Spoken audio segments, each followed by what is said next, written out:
So every time these volcanoes they make eruption or they make an activity, everything shakes here. Sorry. Have a look in your both sides. All that you see there is sugarcane. How the people they know when the sugarcane is ready to be harvested or to be picked or to be cut. It is because when the sugarcane is almost 2 meters tall and has a pink flower in the top, that's how they know that the sugarcane is ready to be picked. Okay, so here, I don't know how it's in other countries, but here the whole process is done by hand, just with a machete. Okay, long time ago, before, let's say before 1920, 1930, 1940, a lot of workers, they used to die in the sugarcane fields because since they do everything by hand with a machete, it was a poisonous animals in the area. Okay, like scorpions, alacrans, and snakes. Okay, so that's what, look, they are preparing this kind of land here. Look how the volcano still is smoking all the way up there in the top, and this one in front here exploding. Boom. So here, as you can see, there is no tractors, no big machines on the fields. Why is that? Remember, all the process is done by hand, just with a machete. They do it that way because if you use a tractor and if you take the whole sugar cane from the roots, then you have to plant a new seed, and then you have to wait for over a year to have a new plant to be harvested. When you do it by hand, you just cut the sugar cane and you leave the root, the stick, and 6 months later that will be mature enough in order to be cut. So like that, you have two harvests in 1 year, not just one harvest. That's why people, they do it by hand with a machete. But oh, your mango, no, yeah, we also grow like 5 or 6 different kind of mangoes. Yes, Tommy, the smaller one, one we call the pita, which is very juicy, but then we have the Tommy, which is the big one. We just cut in slices, and that's how we sell. And you might will see in the city of Antigua, in some corners, there are people selling mango. Just have a look. Don't eat it because it's in the street. Can be very safe, but you still can see even the communities and the houses in these communities. So look at the houses. Look how they end. They finish. This entire community was affected and was devastated by big explosion. And this happened just in June by that volcano. It's called Fuego. So right now, if you can notice, if you can have a look, we are going through 3 volcanoes: Fuego, Acatenango, and Agua, which is right here. So coming from the port and getting into the city of Antigua, we have to go mainly driving through these 3 volcanoes, right in the middle, which is beautiful drive. But look at the houses. They were totally destroyed. So a lot of people were, well, some people were killed, of course. They didn't have a time to run away, to escape, because they didn't imagine how big the explosion was. The same kind of activity coming from this volcano happened in the 50s. Okay, but you might be wondering why is so massive destruction in here. The reason is because in the world there are 7 kind of volcanoes based on the activity they made, but 4 of them are the most common, the most popular, based on the activity or the explosion they made. One's called like Vulcaniano, Hawaiano, Peleano, and Stromboliano.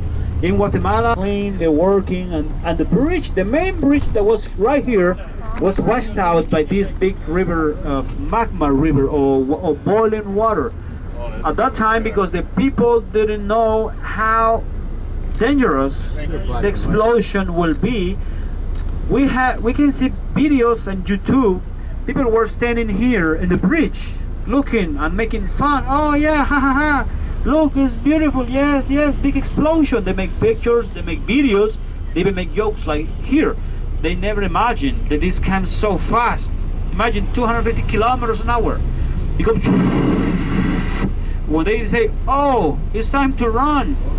Oh yeah, no chance, because this river exploded in this bridge, and it goes in the air system the same amount of caffeine like 1 espresso shot of coffee, which is 3-4% of caffeine, which is a lot.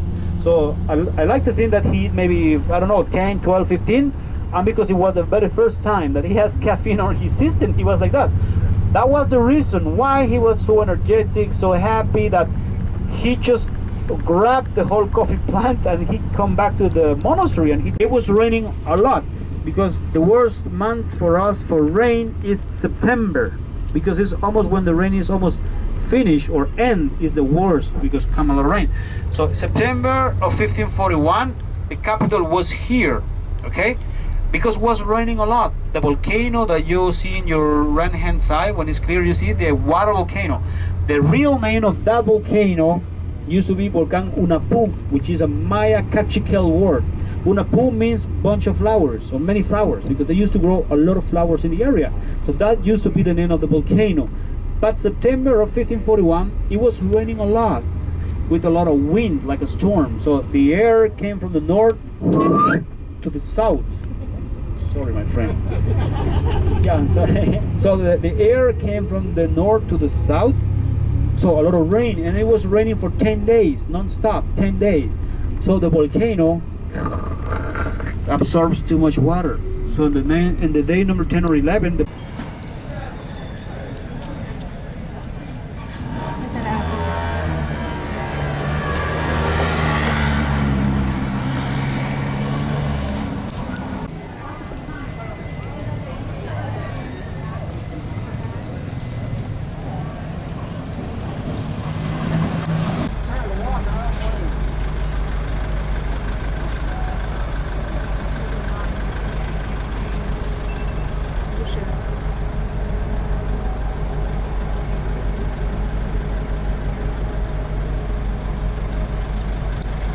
earthquakes. Well, the main earthquake, it was on the 29th of July. They call it the Santa Marta earthquake, and the whole Antigua was destroyed by that earthquake. After that, there was another one that it was in September, and the last one in December. So everything was destroyed. And that building that we passed, the General Capitan's Palace, this is where they ruled the whole Central America from. Because by the time when they established the third capital, when they built the third capital here, it's very small, it's only 4 square kilometers. So everything is divided by avenues and streets. But by that time, by 1543 and by 1773, Antigua was the capital not only of Guatemala, but it was the capital of the whole Central America. It included 2 states in Mexico, Chiapas and Soconusco.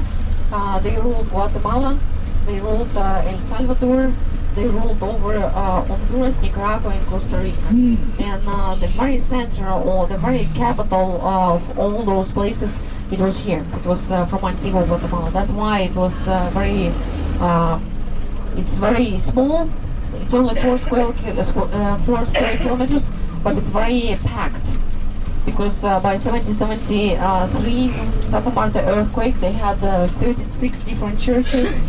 They had a lot of convents for the ladies, and they had a lot of monasteries for the guys. That's why it was the cultural and administrative and also the religious center for the whole Central America. That's why you can explain, that why they have so many things, so many packed things in Antigua for such a small place. Now we are we're driving on the avenues. The avenues that go from southern part to the northern part of the city. The volcano behind us, that's called Agua, so that's south. And the arch, we're gonna pass it now, that's north. And the streets, they go from east to west. And the division starts from here, from the Central Plaza, or from Cathedral. So whenever the Spaniards came, they were always building exactly the same plazas, or exactly the same squares. They always, on the east, they always had the cathedral. On the west, they had businesses. This is now here. Behind us, that's the General Capitan's Palace, where they ruled the whole Central America from. And right in the front of us, it used to be a prison. Well, now it's not a prison, now it's a city hall for Antigua, Guatemala. It's almost the same. A prison and a city hall. I'm just kidding. This is, we're gonna drive now on the main streets of Antigua. It's called Fifth Avenue. You know, Fifth Avenue is not only in New York, it's also here in Antigua. So this is the Fifth Avenue, or they also call it the Calle del Arco, or the Arch Street. So whenever you see Guatemala, they always show this arch with the volcano in behind, and they always show one temple in Tikal, in the Maya site. So on the left side, as we're gonna pass it, on the left side it was the second convent for the ladies. And you know, the ladies in the convent, they were cloistered. That means they entered and they could not leave from the convent. The only way for them to leave the convent, it was to die. But whenever they were dying in the convent, they were even burying them inside of the convent, so they couldn't leave. That was different for the guys, because the monasteries for the guys, they were different. They could leave, they could go and preach to other places, they could go travel, but for the girls it was different. So in the first convent that was outside of Antigua, it was in the 17th century, they built one convent, and they grew up to 100 girls. They were 100 girls, and they couldn't grow anymore. And so they needed to build another convent. So they built the convent on the left side. It was after the arch on the left side, you're gonna see Santa Catarina convent. And the girls that entered into that convent, they were totally new. They didn't know anything about the Roman Catholic Church, so they had to teach them. And so they built a school on the right side after that arch. And they asked the government, so the government will be able to give them a right or permission to close the street, that this street will be only for the girls from the convent. But the government at that time, they said, no, we can't close this street because this is the main street. We can't do it. And they said, how can we move the girls from the convent to the school and back from the school to the convent? So nobody could see them, because nobody could see them and they couldn't see anyone. So they built an arch. They built a bridge on the top in the form of an arch. So if you walk, steel staircase there on both sides, and it's hollow on the top. So that's how they moved the girls from the convent that's on our left to the school that was on our right. And they built it in the form of an arch.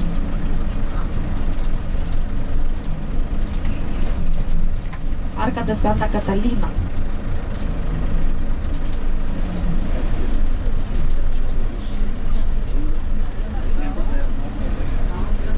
Today we have 2 cruises in Antigua.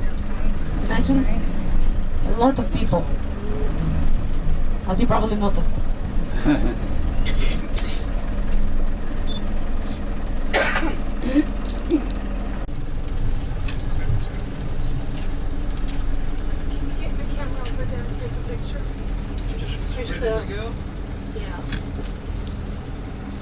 On the left side, they had the monastery.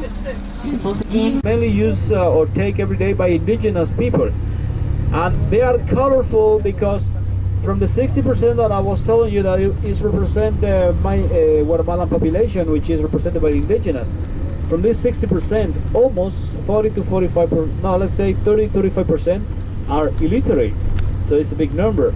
So that's why the owners of this public transportation, they paint the buses in so many different colors, because by the colors is how the locals, they know where the bus is going. By the colors, they know which one to take, where it goes. And also, these colorful buses you see here is the very old yellow school buses from the United States and Canada.